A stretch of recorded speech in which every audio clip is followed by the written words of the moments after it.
నేడు తెలంగాణ బీజేపీ అధ్యక్ష పదవికి నామినేషన్లు స్వీకరించనున్నారు. బీజేపీ రాష్ట్ర అధ్యక్షుడిని ఎన్నుకోనున్నారు. కొత్త అధ్యక్షుడిపై ఇవాళ స్పష్టత వచ్చే అవకాశం ఉంది. తెలంగాణ స్టేట్ చీఫ్ రేసులో ఈటల రామచంద్రరావు ఉన్నారు.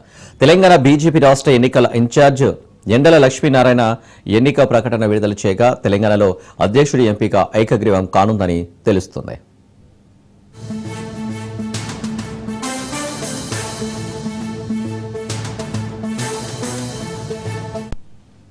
అధ్యక్ష ఎన్నిక ప్రక్రియలో 119 మంది రాష్ట్ర కౌన్సిల్ సభ్యులు, 38 జిల్లాల శాఖల అధ్యక్షులు, 17 మంది జాతీయ కౌన్సిల్ సభ్యులు పాల్గొంటారు.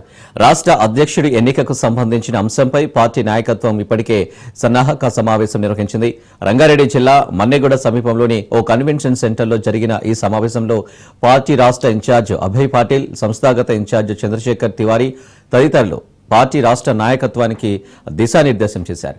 అధ్యక్ష ఎన్నికకు పెద్దగా పోటీ లేకుండానే అందరి సమ్మతితో ఎన్నిక జరిపే అవకాశాలే ఎక్కువగా కనిపిస్తున్నాయి.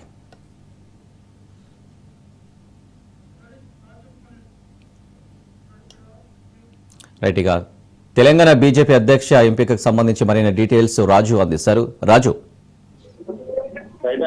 నిన్న తెలంగాణ రాష్ట్ర బీజేపీ అధ్యక్ష ఎన్నికకు సంబంధించినటువంటి నోటిఫికేషన్ ను తెలంగాణ రాష్ట్ర ఎన్నికల అధికారిగా ఉన్నటువంటి బీజేపీ ఎన్నికల అధికారిగా ఉన్నటువంటి ఎండల లక్ష్మీనారాయణ విడుదల చేసినటువంటి పరిస్థితి అయితే ఉంది. అయితే ప్రధానంగా నిన్న నోటిఫికేషన్ విడుదలైంది. ఇవాళ మధ్యాహ్నం 2 గంటల నుంచి 4 గంటల వరకు నామినేషన్ దాఖలు చేసుకోవచ్చు ఆశావాహులు. అనంతరం 4 గంటల నుంచి 5 గంటల మధ్య ఈ యొక్క నామినేషన్ల ఉపసంహరణ గడువు ఇచ్చినటువంటి పరిస్థితి అయితే ఉంది. అయితే ఇవాళ నామినేషన్లు ఎవరో దాఖలు చేస్తారనేటటువంటి డిస్కౌంట్ అయితే కొనసాగుతా ఉంది. ఇప్పటి వరకు అయితే బీజేపీ రాష్ట్ర అధ్యక్షుడి రేసుకు సంబంధించి అటు ప్రధానంగా ఈటల రాజేందర్తో పాటు కానీ నిజామాబాద్ ఎంపీగా ఉన్నటువంటి ధర్మపురి అరవింద్ కూడా పోటీలో ఉన్నారు. వాటితో పాటు కానీ ఎన్ రామచంద్రరావు కూడా మాజీ ఎమ్మెల్సీ రేస్ లో ఉన్నటువంటి పరిస్థితి. వీరితో పాటు కానీ Medak MP Raghunandan, Mahabubnagar MP A అరుణ, వీరితో పాటుగా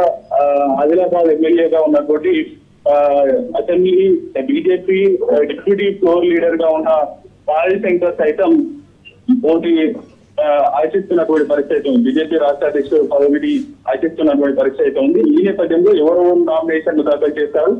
గతంలో ఉమ్మడి రాష్ట్రంలో కావచ్చు, ఆ తర్వాత తెలంగాణ ఏర్పాటు అనంతరం కూడా ఎప్పుడు బీజేపీ రాష్ట్ర అధ్యక్ష పదవికి సంబంధించి 1కి మించి నామినేషన్ వచ్చిన దాఖలాలు లేవు. అయితే అధిష్టానం ఎవరి పేరు సూచిస్తే వారు మాత్రమే నామినేషన్ చేసినటువంటి పరిస్థితి అయితే గతంలో ఉంది. అయితే ఈసారి కూడా అదే జరుగుతుందా, లేదంటే ఆశావాహులు ఎక్కువగా ఉన్న నేపథ్యంలో 1కి మించి దరఖాస్తులు నామినేషన్లు వస్తాయా అనేది కూడా చూడాల్సినటువంటి అవకాశం అవుతుంది. ఇవాళ సాయంత్రం 5 గంటల లోపు బీజేపీ రాష్ట్ర అధ్యక్షుడు ఎవరు అనేది కూడా ఎవరెవరు పోటీ పడుతూ ఉన్నారు, ఎన్ని నామినేషన్లు దాఖలైంది, ఎవరెవరు ఉపసంహరించుకున్నారు అనేది కూడా తేటతెల్లం అయ్యేటటువంటి అవకాశం ఉంది. రేపు జూలై 1వ తేదీన ఈ యొక్క బీజేపీ రాష్ట్ర నూతన అధ్యక్షుడు ఎవరు అనేది కూడా అధిష్టానం అధికారికంగా ప్రకటన చేసేటటువంటి అవకాశం అయితే కల్పిస్తా ఉన్నటువంటి పరిస్థితి అయితే ఉంది. రాజు, ఇప్పటి వరకైతే రామచంద్రరావు పేరు అలాగే ఈటల పేర్లు కూడా తెరపైకి వినిపిస్తుంది. మరి ఏకగ్రీవం అన్నట్టు కూడా మరో అంశం కూడా తెరపైకి వస్తుంది. ఏంటి సిచ్యువేషన్? గతంలో ఉమ్మడి రాష్ట్రంలో కావచ్చు, తెలంగాణ ఏర్పాటు అనంతరం కూడా ఏకగ్రీవం అవుతూనే వస్తుంది. గత 2 దశాబ్దాలుగా కూడా బీజేపీ రాష్ట్ర అధ్యక్ష పదవికి సంబంధించి ఎటువంటి ఎన్నిక నిర్వహించలేదు. ఒకే నామినేషన్ దాఖలైంది, ఒక్కరే ఏకగ్రీవంగా ఎన్నికైనటువంటి పరిస్థితి అయితే ఉంది. ఈసారి భారీగా ఆశావాహులు బీజేపీ రథసారథి బాధ్యతలు చేపట్టేందుకు సిద్ధంగా ఉన్నామనేది ఆశావాహులు అభిప్రాయం వ్యక్తం చేస్తున్న నేపథ్యంలో 1కి మించి నామినేషన్లు దాఖలైతే కనుక ఎట్టి పరిస్థితుల్లో ఎన్నికలు ఉండేటటువంటి ఛాన్సెస్ ఉంటాయి. కాకపోతే అధిష్టానం మాటనే స్థిరోధార్యంగా ఉంటుంది. ఎవరిని నియమించాలి నూతన రాష్ట్ర అధ్యక్షుడిగా అనేది కూడా అధిష్టానం ఒక పేరును సూచిస్తే కనుక మిగిలిన సభ్యులంతా ఆ యొక్క నామినేషన్లు అప్పటికే దాఖలు చేస్తే ఉపసంహరించుకుంటారు. లేదంటే ఎవరిని అధిష్టానం సూచిస్తుందో వారు మాత్రమే నామినేషన్లు దాఖలు చేసేటటువంటి అవకాశం ఉంది. కాబట్టి ఏకగ్రీవం అయ్యేటటువంటి ఛాన్సెస్ కూడా కనిపిస్తా ఉన్నాయి. అయితే బీజేపీ మొదటి నుంచి సంఘ పరివారంలో పనిచేసినటువంటి నేతలకు బీజేపీ రథసారథి అవకాశం కల్పిస్తూ వస్తున్నటువంటి పరిస్థితి అయితే ఉంది. ఈసారి కూడా అదే చేస్తుందా అనేది చూడాలి. అయితే ఈటల రాజేందర్, ధర్మపురి అరవింద్ బీసీ సామాజిక వర్గాలకు చెందినటువంటి నేతలుగా ఉన్నారు. వారికి బీసీ సామాజిక వర్గానికి బీజేపీ ఇటీవల బీసీ సీఎం నినాదంతో అసెంబ్లీ ఎన్నికలకు వెళ్ళింది.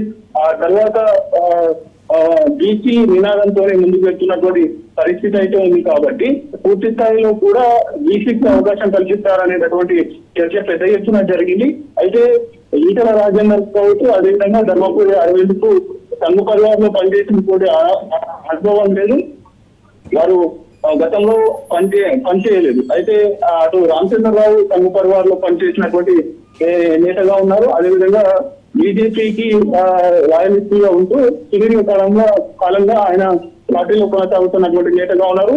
పాత బీజేపీ నేతలకు ఆయన అంటిపెట్టుకొని ఉన్నటువంటి పరిస్థితి అయితే ఉంది. పాత బీజేపీ నేతగా ఆయనకు మంచి గుర్తింపు ఉన్నటువంటి పరిస్థితి అయితే ఉంది. అయితే ఈటల రాజేందర్ ఇటీవల బీఆర్ఎస్ నుంచి గత ఎన్నికలకు ముందుగానే హుజరాబాద్ ఉప ఎన్నికకు ముందు ఆయన బీఆర్ఎస్ ను వీడి బీజేపీలో చేరినటువంటి పరిస్థితి అవుతుంది. అయితే కొత్త నేతలకు బీజేపీ రాష్ట్ర అధ్యక్ష పదవి ఇస్తారా లేదా అనేటటువంటి చర్చ కూడా నడుస్తున్నటువంటి పరిస్థితి అవుతుంది. మరోవైపు ఈటల రాజేందర్ కు, అదేవిధంగా ధర్మపురి అరవింద్ కూడా అటు మోదీతో కావచ్చు, అదేవిధంగా అమిత్ షాతో కూడా మంచి సత్సంబంధాలు ఉన్నాయి.